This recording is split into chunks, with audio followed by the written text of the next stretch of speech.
Përshëndetje të nderuar miqtë e mi, ja ku po ritakohemi ditën e sotme, të gjithë me pozitivitetin më të mirë, me energjinë më të bukur për të nisur komentimet radh më radh. Sot do të flasim, apo konkretisht do të kthehemi në retrospektiv, do të kthehemi në Big Brotherin që juve u pasionuat, që ju dashuruat, që ju e jetuat si gjën më të bukur. Do flasim për Big Brother VIP Albania 2.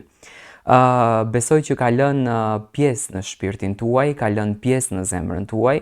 Big Brother VIP Albania, një nga platformat më të ndjekura të asaj kohe dhe një nga platformat që në fakt Big Brotherin e shndroi në fenomen. Big Brotheri duhet pranuar që nga hyrja e Luizit në atë shtëpi dhe loja që Luizi bëri, dashuria me Kiarën, domethënë Luizi si fenomen, e shndroi dhe reality show Big Brotherin në fenomen.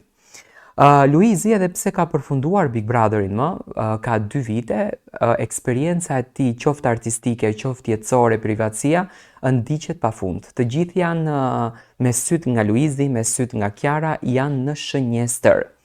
Emisioni Goca dhe Gra është një emision që në Top Channel ka korrur një sukses të papar. Në puntata të ndryshme ka të ftuara speciale, ku natën e mbrëmshme ishte moderatorja e dashur e ekranit dhe influencerja, por njëkohësisht edhe vajza që tregoi kulturën, tregoi edukatën, tregoi respektin ndaj familjes, ndaj njeriu që don, Kiara Tito. Kiara Tito ka folur gjëre gjatë, ka folur nga marrëdhënia e saj me Luizelin, tek marrëdhënia me zonjën Anxhelin, tek marrëdhënia me Luna Marin, ndryshimi i shpejt në jetën e saj, sepse gjërat fatmirësisht në jetën e Kiarës ndodhen shumë shpejt në afatin kohor, do me thënë që nga përfundimi i Big Brotherit me njëherë erdhi në jetë një bebush, më pas do me thënë sukseset e Kiarës ishin me njëhershme, si që duket Perëndia vuri dorë mbi shpirtin e Kiarës dhe mbi atë kërkesën e sinqert që Kiara po bënte edhe në Big Brother, por edhe jashtë saj. Nga historiku i Kiarës mësuam që është një moderatore që e vogël, gjithmonë ka patur një qëllim dhe një synim, dhe normalisht, në qoftë se ne të gjithë besojmë se jemi energjia, në qoftë se ne e fokusojmë energjinë tonë në një qëllim, e patjetër që ajo do të realizohet dhe do të arrihet. Domethënë, varet ku ne e fokusojmë për të arritur suksesin tonë.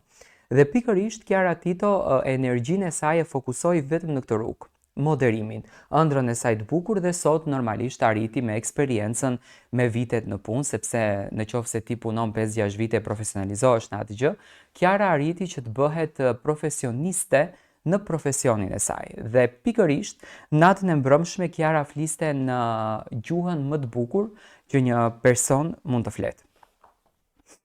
Ajo foli shumë çka. Tregoi ndjesi të ndryshme. Nga ndjesia në qoftë se Luizi do ta tradhëtonte. Do me thënë, kemi të bëjmë me një çift që të dy në fakt kanë ndjekje të çmendura në rrjetet sociale. Kiara është tek 1 milion followers. Jam i bindur që mesazhet janë të shumta. Shumë vajza do dëshironin të kishin një burrë si Luizi, por edhe shumë burra do dëshironin të kishin një grua si Kiara. Do me thënë, është anasjelltash. Do ta themi 50 me 50. Dhe pikërisht Kiara Tito foli për këtë pjesën. Ajo tha që në asnjë mënyrë nuk do të kisha mundur do ta imagjinoj apo ta mendoj në këtë rast tradhtin nga ana e Luizit. Do me thënë, nuk vjet fare në diskutim. Dhe normal, asnjë bashkëshorte nuk mund ta imagjinon tradhtin, sepse në fund ditës jeta nuk nisën për tradhti. Por siç duket, Kiara është tepër e plotësuar dhe tepër e lumtur, por kishi një kundërvajtje. Një kundërvajtje në karakterin e tyre që Kiara e tregoi. Ne besojmë, për shembull, besojmë në ditë, besojmë në net, besojmë në data caktuara, besojmë në ditë të caktuara, sepse edhe krijuesi, për shembull në fen islame, ditën e premte e ka dhënë ditë të shenjtë, ditën e xhuma, por në fen ortodokse e ka dhënë ditën e diel. Do me thënë, kemi ditë të veçanta në përfet tona.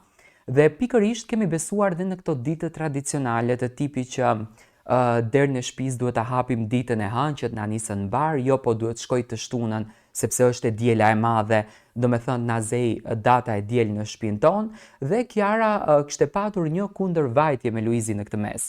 Kiara kishte preferuar që në shtëpi të futet premten. Luizi kishte preferuar që të futet të shtunën, më pas domethënë kishte qenë edhe një ditë alternativ e hëna. Dhe përfundimisht, normalisht nuk ishte dëgjuar fjala e Kiarës, por ishte dëgjuar fjala e burrit, që këtu në kupton që Luizi është tradicional dhe kishin hyrë në shtëpinë e tyre të shtunën.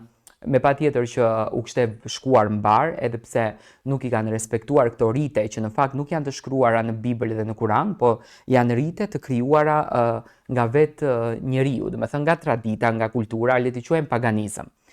Dhe Kiara Tito tregonte shumë bukur marrëdhënien me Luizin dhe këtu në fakt u hap një temë, duke u munduar që të nxirret në qoftë se Kiara dhe Luizi mbajnë inate mes njëri tjetrit, po Kiara tha nuk e thash në konotacionin që Luizi është kokfort dhe unë jam kokfort dhe gjërat tona shkojnë ka ego shumë të zhvilluar, sepse ndodh në shumicën e çifteve ka shumë ego dhe nuk mund të funksionojnë bashkë. Por, në pjesën e Kiarës, siç duket, Kiara është ajo që e lëshon perin, se në një marrëdhënie duhet patjetër njëri është tjetra i lëshuesi. Dhe prandaj dhe marrëdhënia është shumë e bukur edhe pse Luizi nuk është insistues me inat, por është insistues me dashuri, në kuptimin që i merr gjërat me kënaqësi. Dhe ky është fitimi i tij, sepse në jetë fitojnë njerëzit që gjërat i marrin me qetësi, me dashuri dhe me pozitivitet.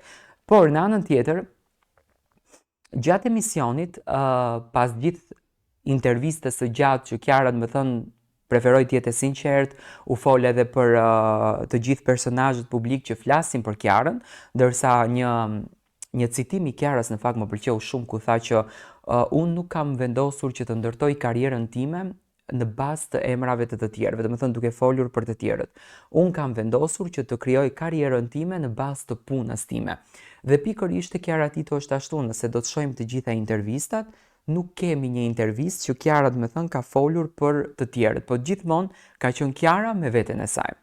Dhe pikërisht natën e mbrëmshme pati një telefonat që gjatë emisionit në live u kyç Olta Gixhari me pretekstin që Olta nuk do ta dinte që Gocat dhe Gratë, emisioni Gocat dhe Gratë do t'i telefononin.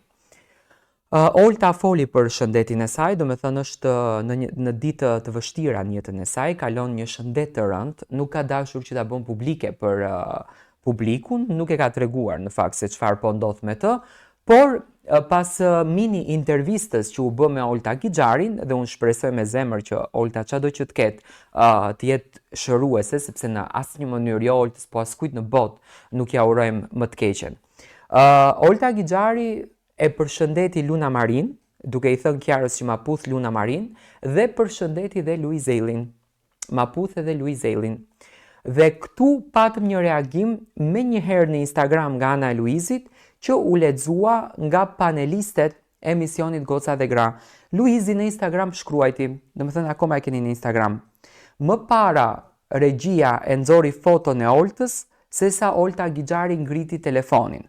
Do me thënë, si pas Luizit, e gjitha kjo ka qenë e inskenuar, nuk ka qenë një diçka e vërtet. Do me thënë, Olta ka qenë e paralajmëruar që do t'jetë Kiara, ndoshta Luizi e ka marrë edhe si provokim kundër drejt tij apo kundër drejt Kiarës këtë dalje publike që ndodhi dhe pikërisht do me thënë kjo gjëja bëri atë dinamikën e madhe që u përfol në për të gjitha rrjetet sociale.